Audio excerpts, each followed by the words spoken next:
Well, there we go. All right. Well, let's see if we can get Rob Hill in here, see if he can hear us. Can you hear us, brother? I can hear you. Hey, Rob. Welcome back to Sunday Mornings with the Tiki Man. And, man, I was thinking, you sent me that text the other day, and I was thinking, it has been a while since you got some new music out there, man. Yeah, it's been almost 8 years. 2017 album Beach Town was the last thing I put out in the marketplace. And since then, I've been kind of more event-focused than product-focused. I know that's right.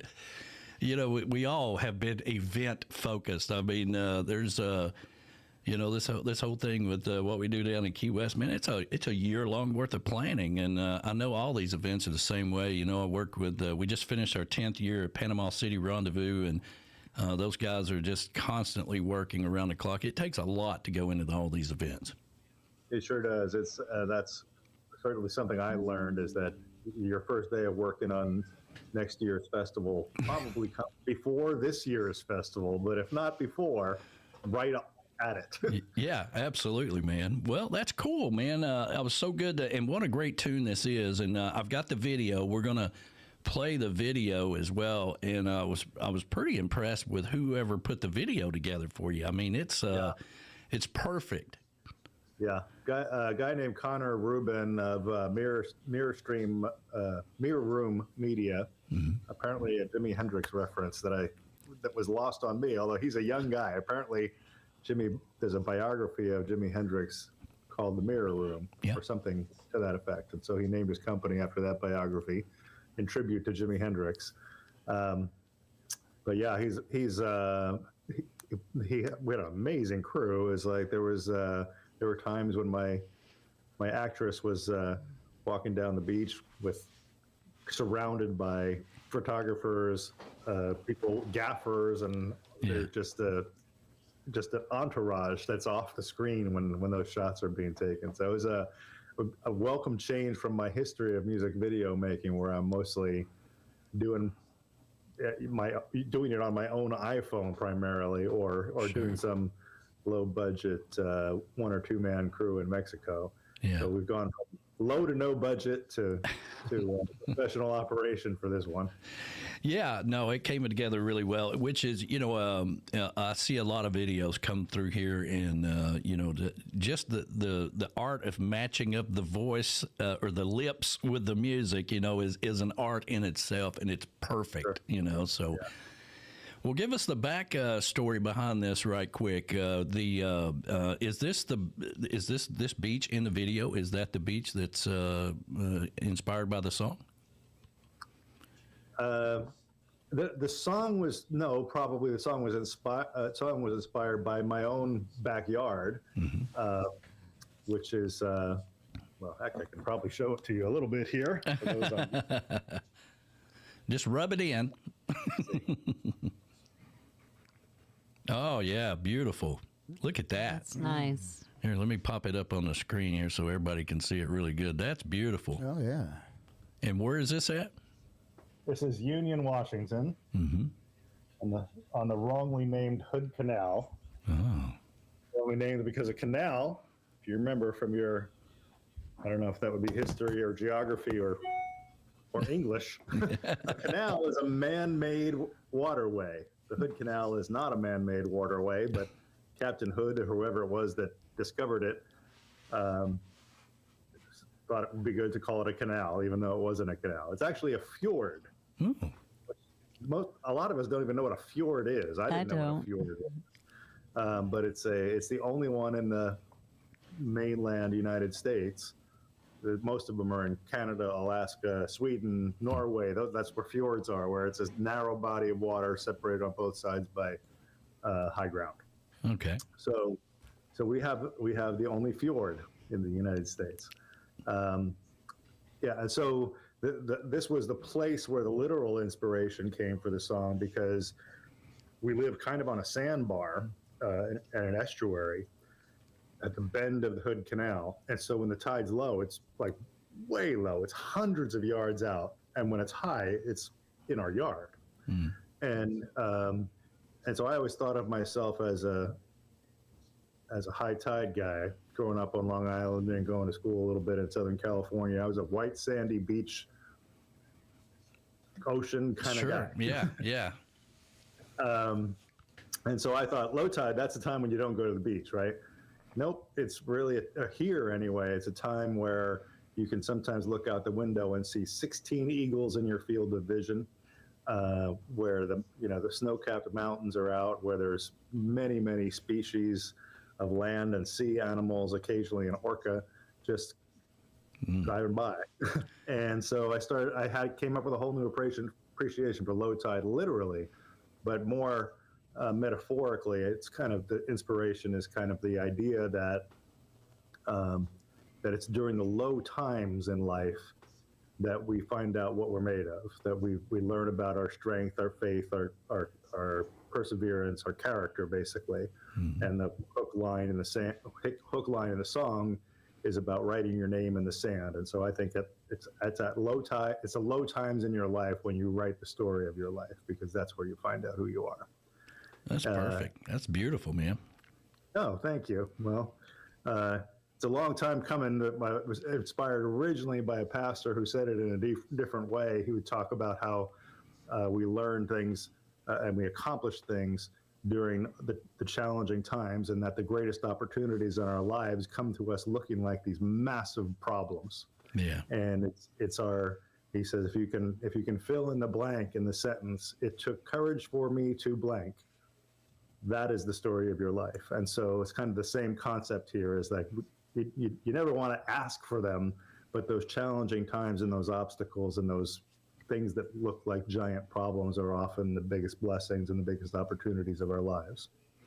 Yeah, my daughter was in town this week, and we were watching Bob Ross, right? And, the old saying, we don't make mistakes, we have happy accidents. And that's still true today. And some of the so-called mistakes or happy accidents, whatever you want to call them, is also when you learn. That's when you learn something. You just learned either what not to do, or you learned something about yourself that you could do.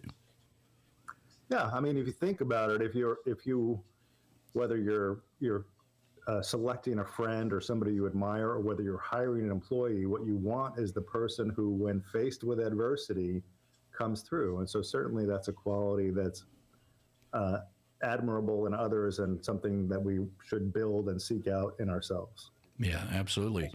One other thing before you play the video, in a purely National Geographic and cinematographic comment, the video was filmed at Ruby Beach in Northwest Washington, near the town of Forks, which was the center of all the Twilight movies. So I love that. Yes. I don't think there's any scenes right on Ruby Beach, but the neighboring beaches are some of the scenes of Twilight. But more currently and more importantly, Lonely Planet just April of this year named Ruby Beach one of the 25 best beaches in the world, and named it the best beach in the world for tide pools and beachcombers. And it's the only beach in the U.S. that made the list of the top 25. And so that makes this beach, coincidentally, we'd already chosen it as a location, but this beach is America's best beach. And not in the, hey, this is a good place to come lay down a blanket and have a picnic. And yeah, we don't want everybody listening to all of a sudden flock over there and ruin it for you. You know what I'm saying? But it's the best beach. It's still I'm gonna, not to insult anybody here, but I'm guessing that Lonely Planet magazine has more influence on travelers than Tiki Man Radio. Doesn't it? Yeah. I was going to give you the compliment. Because of you, it is now the best beach in the world to go to. That's what I was going to give you the compliment. Oh, thank you. Anyway, if you are in the Northwest, it is. I mean, like I said, it's not the beach that I grew up in. When I first moved out here, I used to say Washington is the worst beaches I've ever seen. But that's because I grew up on Long Island, where a great beach was like one that had sand as far as the eye could see. That's a great beach. But this one, as you'll see in the video, is just incredibly scenic and beautiful. Well, let's go ahead and play the video so everybody can see it, and we're going to put you back in the green room, and we'll come back to you after the video, okay? Okay. All right, here we go, everybody. Let me go back over here, put everybody in the green room. We'll go down to the video, and here we go.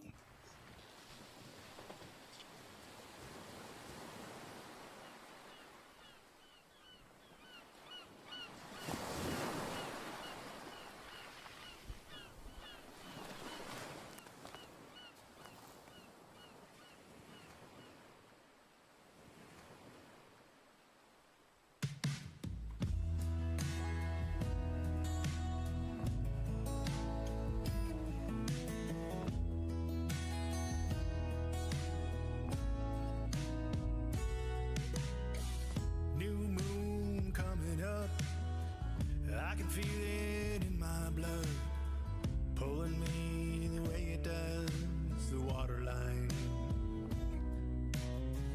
When the crowds have disappeared, buying cotton candy and souvenirs, I'll be looking underneath the pier for mine, searching the high side of low tide.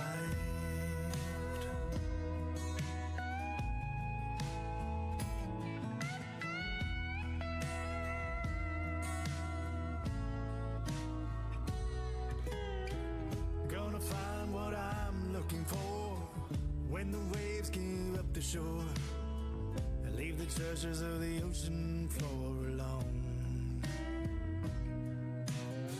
Ain't no ship that's coming in, but tomorrow I'll be here again at the deep end of emotion, skipping stones and walking the high side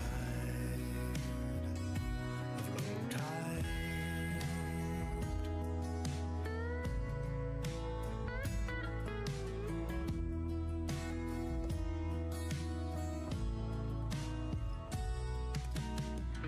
All my failure and regrets, I'm gonna leave them at the water's edge, here where the mighty ocean meets the land. 'Cause when the tide is rolling out, that's the moment I can proudly write my name down in the sand.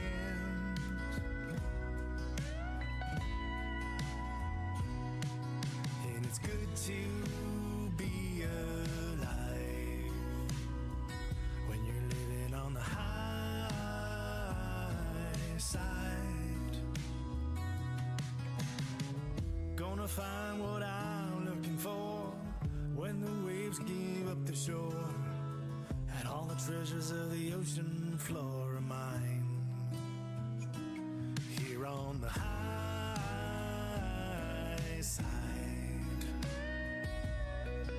on the high side, living on the high side, low tide.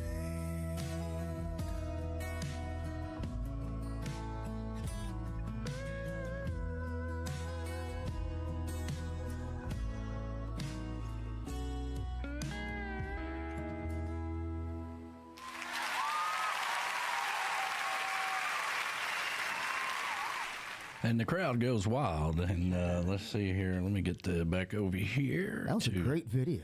It's a great video. They did a fantastic job of it. And I got to tell you, man, when you sent that to me the other day, I'd had a long day. And I was in my recliner, and you sent it to me, and I listened to it. And the first thing that came to mind was that it's like a second wind. It's almost like you've got your second wind song, and if somebody's coming out of a difficult time, or you've had some challenges or whatever, there is that moment where you get up and you breathe and you're like, okay, I'm gonna be okay. And such a great job, man. It's Thank you. beautiful. Appreciate that. I have to give credit to that song was co-written by or with Eric Erdman and Caitlin Cannon, and that all came about at the Peace, Love, and Union Songwriter Festival last year, where I checked in on an iPhone note that I had that was probably 2 or 3 years old that said the high side of low tide, and it's just been sitting there all this time.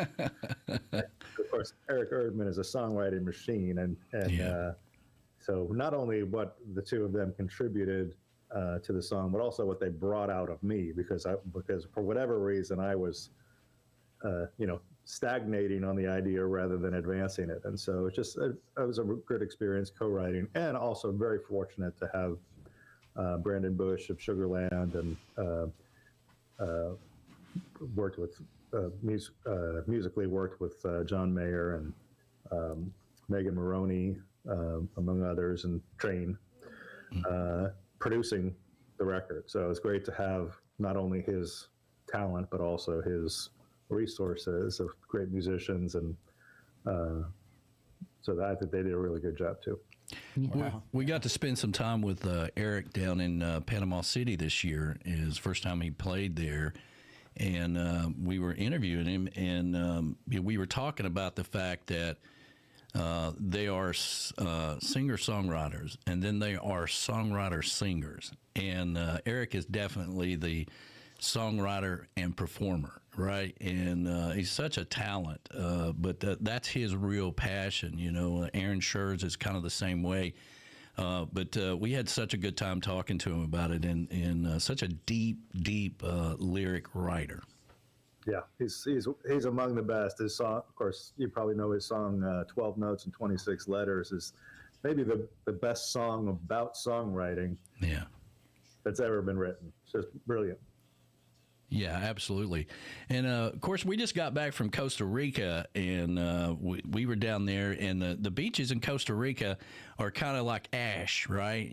From volcanic, volcanic ash. And we're walking along, and low tide, you can definitely walk on the beach a lot better down there on low tide. But I was thinking about that walking on the beach when I was watching the video, and, that's also when Mother Ocean gives up her treasures, right? And I thought it was kind of, I'm not sure you meant it to be this way, but in the beginning where she's walking along the beach looking for something or whatever, and you discover a guitar, and pick it up. That's a really good way of putting that together. I don't know if it was meant that way, but it looked that way to me. It's funny that you make that observation, because originally the idea was, what if I'm walking the beach? Oh, look, a guitar. Okay, which one of my guitars do I want to throw into the Pacific? Exactly. Yeah. So it's not very good for a guitar. I see a lot of people taking pictures of standing in the the Gulf or whatever with a guitar, and I'm like, man, that's not going to do well for that guitar. But.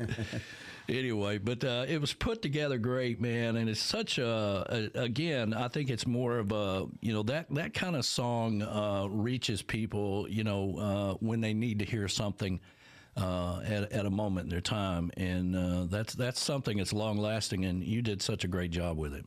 Thank you. That's another great observation. It's like, and I even have been surprised by, just in the couple of days since it's been released, I've gotten messages from people who said, oh my God, I really needed this song today. Yeah. Or I have a friend who really needs to hear this song today. Yeah. Is it okay if I forward it to them? So yeah, it's that's really super gratifying as a songwriter. It's not, okay, it'd be great to have 10 million views and 50 million listens on Spotify, or whatever it takes to make $1 these days. But to hear from one person, hey, you really moved me, or you helped me, or you touched me in some way. That's in some ways that's even more rewarding to hear it. Yeah.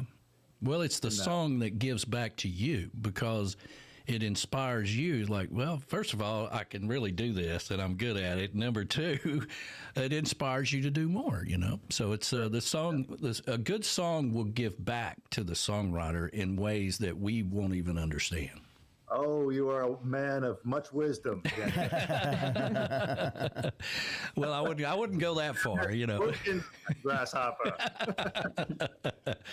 Well, buddy, I really appreciate it. You're always welcome here. I hope you know that. And, tell everybody how they can get the music so we can at least make pennies here, as you say, on this. But I know it's a life-changing song, but we want to get the music out there as well and how they can see the video and all that good stuff.